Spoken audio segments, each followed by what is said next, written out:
Bonjour à tous, bienvenue dans la grande interview. Aujourd'hui, nous allons parler de cinéma américain d'Hollywood, cette merveilleuse usine à rêves.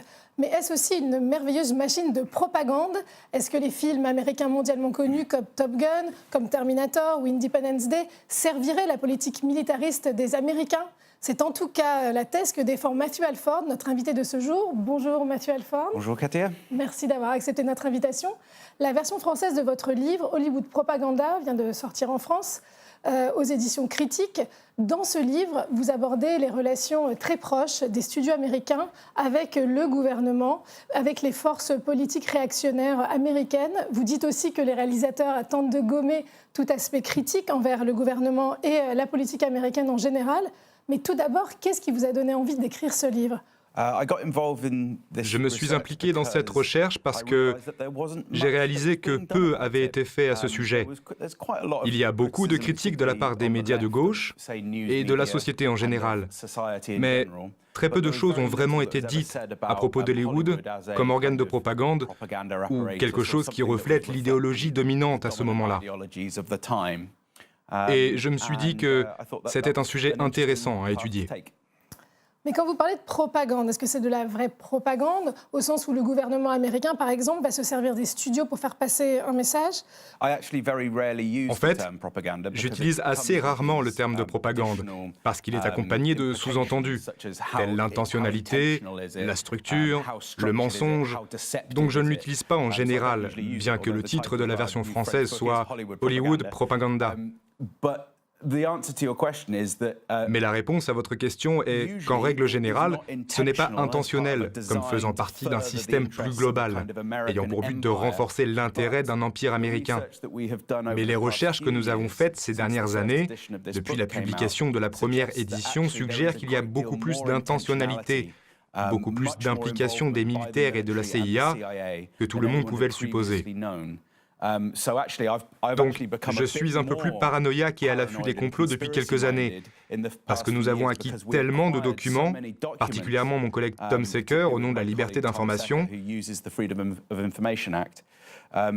Nous avons essentiellement trouvé, au cinéma et à la télévision, que plusieurs milliers de produits ont été touchés et supervisés d'une certaine manière par de puissantes institutions américaines. Donc, je suis maintenant un peu plus favorable au terme de propagande que je ne l'étais. Est-ce que vous pouvez nous parler du schéma qui ressort de ces films, du film américain type? Vous parlez beaucoup dans votre livre d'une Amérique bienveillante qui n'utilise la force que pour le bien de l'humanité. Je crois que c'est un cliché très répandu de montrer que les États-Unis sont une entité bienveillante, qu'ils ne sont pas là pour aspirer tout l'argent du pétrole, de la planète, ou d'obtenir des droits miniers pour des grandes sociétés en Afrique centrale, par exemple. Ce genre de choses ne sort pas sauf en de rares occasions. C'est exceptionnel. Mais typiquement, dans des films tels qu'Air Force One, on a cette idée que les États-Unis sont une force bienveillante dans le monde. Vous dites aussi que c'est quasiment impossible pour un réalisateur aujourd'hui ou un studio de produire des films qui remettent en question la notion du camp du bien, de cette Amérique bienveillante dont vous parlez. Pourquoi est-ce si compliqué? Oui, parfois les militaires et la CIA sont impliqués, mais c'est dans la nature même des studios. Ce sont de grandes entreprises dirigées par la finance. Regardez 21st Century Fox, dirigé par Rupert Murdoch, qui a des intérêts très forts à poursuivre une politique de droite, et pas seulement dans les films, mais aussi dans ses médias ou ses tabloïds, comme Fox News, etc. Donc ce n'est pas si surprenant que ces grandes entreprises, qui ne sont que 6 environ à dominer Hollywood, soient des entités multinationales, multimilliardaires, et fassent partie de la fabrique de l'élite de la société américaine. Mais comment se fait-il que les forces conservatrices soient particulièrement à l'œuvre dans l'industrie du cinéma? Spécifiquement elles, est-ce qu'elles ont vraiment noyauté ce milieu? Je ne sais pas si elles ont vraiment infiltré le cinéma. C'étaient des personnes qui ont fondé le cinéma il y a une centaine d'années. Il y a toujours une forte présence de la droite et évidemment du milieu des affaires, et Hollywood a toujours été dirigé par de grands magnats.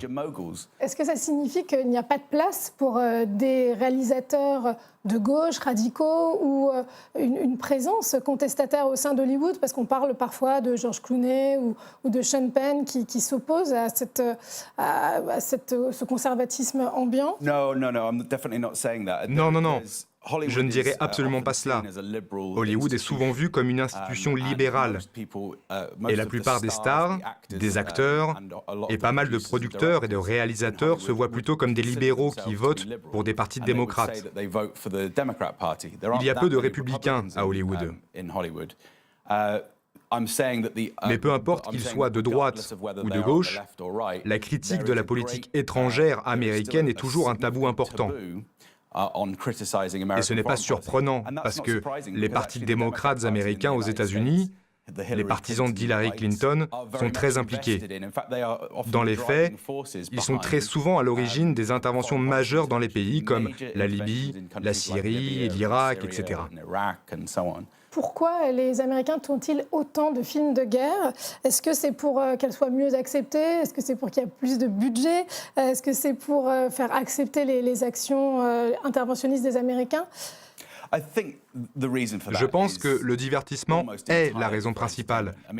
Je veux dire que les gens aiment voir du spectacle, les gens aiment voir les choses exploser, et je n'y suis pas particulièrement opposé moi-même.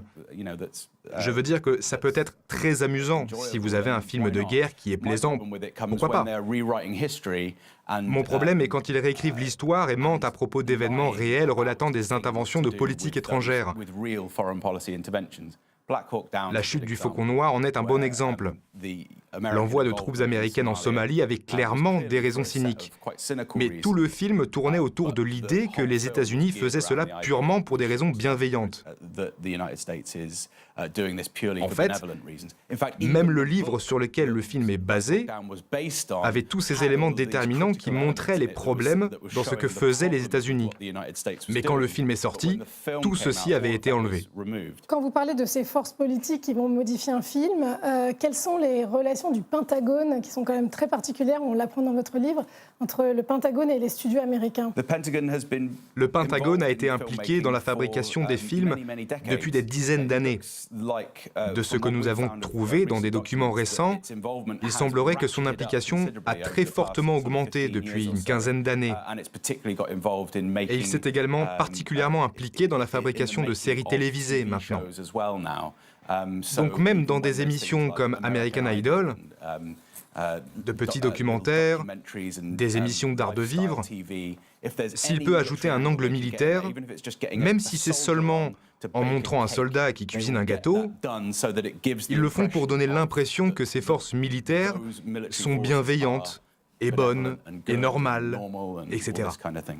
Est-ce qu'ils censurent le contenu des scénarios? Est-ce qu'ils arrivent à faire évoluer les films toujours dans leur direction? Eh bien, parfois. Dans des cas comme La guerre selon Charlie Wilson, ou La recrue, le film d'Al Pacino, on peut voir sur les notes que nous avons obtenues des parties parfois caviardées, souvent des annotations sur les scénarios. Donc oui, il arrive parfois qu'ils censurent franchement. Que vous appeliez cela de la censure, légitimement ou pas, ça peut être sujet à débat, parce que bien sûr les producteurs pourraient simplement dire « non, nous ne le ferons pas ». Mais ils ne le font pas en général parce qu'ils veulent avoir une coopération étroite avec les militaires. Donc il y a parfois des disputes sur les tournages. Par exemple, je crois que c'était le cas pendant le tournage d'Iron Man. Le Pentagone a eu une querelle avec les producteurs d'Iron Man parce que ces derniers voulaient une réplique faisant référence au suicide des militaires, un clin d'œil. Les militaires ont dit « non, vous ne pouvez pas faire ça, nous ne voulons pas ». Il y a eu comme une bagarre sur le plateau et finalement ils ont changé la réplique. Et est-ce que pour autant c'est impossible pour un réalisateur de tourner un film de guerre ou un film qui parle de la défense américaine sans le Pentagone? Oui, je pense que c'est possible, parce que l'on peut utiliser les images de synthèse. Donc c'est tout à fait possible pour un réalisateur de le faire. Il y a des exemples de films qui n'ont pas eu recours à l'armée. Oliver Stone a fait plusieurs films sans les militaires américains. Mais ça rend les choses plus dures, et un peu plus chères, et un peu plus délicates. Et aucun studio ne veut rendre les choses délicates. Donc elles vont plutôt vers les militaires. Bien sûr, il y a quelques films qui sont très opposés à l'état profond américain. Des films comme Shooter, tireur d'élite, avec Mark Wahlberg, ou même le film Get Out, qui a remporté un vif succès il y a près d'1 an. Starship Troopers. Il y a de bons exemples de films qui vont à contre-courant. Mais ils ont un financement plus compliqué et ils sont un peu plus rares. Ils ne font pas partie de ce groupe que nous appelons le cinéma de sécurité nationale, qui sont les films les plus dominants. Vous dites que ces films qui sont contrôlés par le Pentagone sont tout à fait dominants, mais vous avez aussi évoqué d'autres films indépendants qui arrivent tout de même à exister. Mais est-ce que pour autant, ils ne sont pas freinés à d'autres moments de leur existence, comme dans la distribution ou la promotion? Ils ne sont généralement pas bloqués pour des raisons politiques, bien que dans certains cas ce soit arrivé. Il y en a eu un en 1994, Countermeasures, dans lequel devait jouer Sigourney Weaver, et qui devait se dérouler sur un porte-avions. Il avait eu le feu vert des studios, mais faisait référence à la corruption dans l'armée américaine, et parlait indirectement du scandale Iran-Contra, qui a presque mis en échec l'administration Reagan dans les années 80. Donc le Pentagone a répondu au studio, nous n'allons pas vous donner de porte-avions, nous n'avons aucune raison de dénigrer la Maison-Blanche et nous n'avons aucune raison de rappeler au public l'affaire Iran-Contra. C'est un exemple très clair que le Pentagone, même s'ils disent être présents pour vérifier que les barrettes sont au bon endroit sur l'uniforme et que les médailles sont les bonnes sur le torse, ils sont réellement là pour réécrire l'histoire. Qu'ils se l'avouent à eux-mêmes ou pas, c'est ce qu'ils font. Ils empêchent, s'ils le peuvent, la sortie des films qui contestent la notion que les États-Unis sont une puissance bienveillante et non corrompue dans le monde.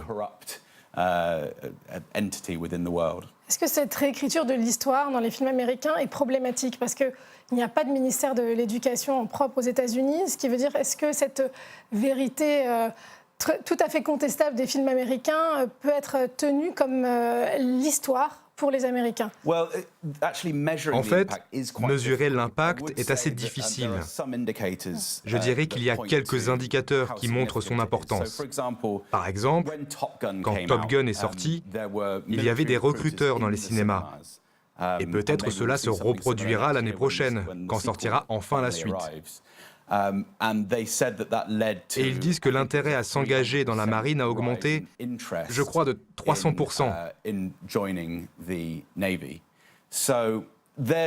C'est un indicateur de l'influence. À la sortie de 24 heures, quasi en même temps que le 11 septembre,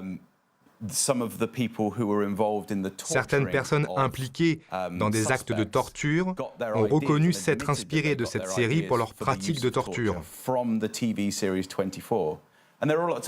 Il y a d'autres petits indicateurs comme cela, pointant vers le pouvoir de suggestion du divertissement. Merci beaucoup Matthew Alford. Je rappelle le titre de votre livre, Hollywood Propaganda. C'est la fin de la grande interview. Vous pourrez retrouver l'émission sur RT France. À très bientôt.